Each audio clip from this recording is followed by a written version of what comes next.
In the 13th century, a terrifying military force erupted from the plains of Central Asia.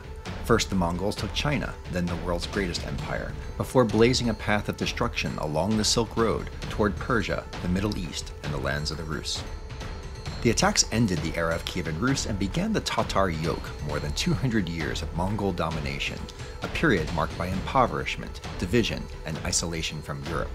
In the main attacks of 1237 to 1242, the Mongols destroyed Kyiv and the other Rus cities.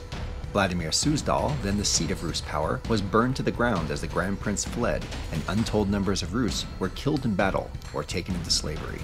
From the Mongol settlement in Sarai, the Khan of the Golden Horde ruled the Rus lands from a distance, demanding that the surviving Rus princes, in exchange for the right to rule their lands, pay the Mongols tribute in the form of food, livestock, and skilled labor. It was the darkest period in Russia's history.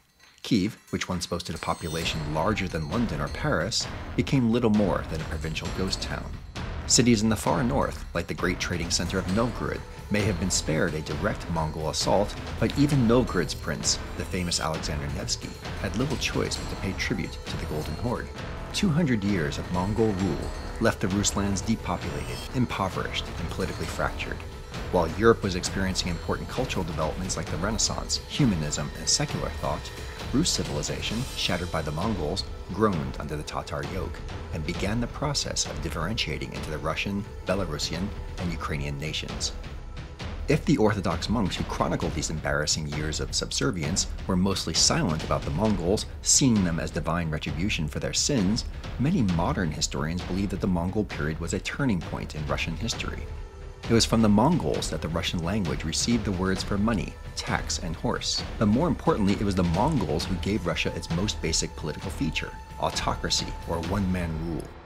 Just as Rus princes were expected to submit and pay tribute to the Khan of the Golden Horde, Russia's later czars like Ivan the Terrible exercised autocratic power over their subjects. The Russian form of autocracy would take shape in the growing city of Moscow, whose Grand Dukes curried favor with the Khan by collecting vast quantities of tribute. Russian autocracy was also shaped by the state's close relationship with the Orthodox Church, which provided the people with spiritual nourishment during dark times while always taking care to serve the powers that be. As the Golden Horde broke up in the late 15th century, disintegrating into a series of smaller khanates, the Russian Orthodox Church was reaching the height of its power and influence. Emerging from the shadow of the Tatar yoke, the growing Muscovite state absorbed its neighbors and proclaimed its mission of uniting the shattered Rus lands and its Orthodox peoples.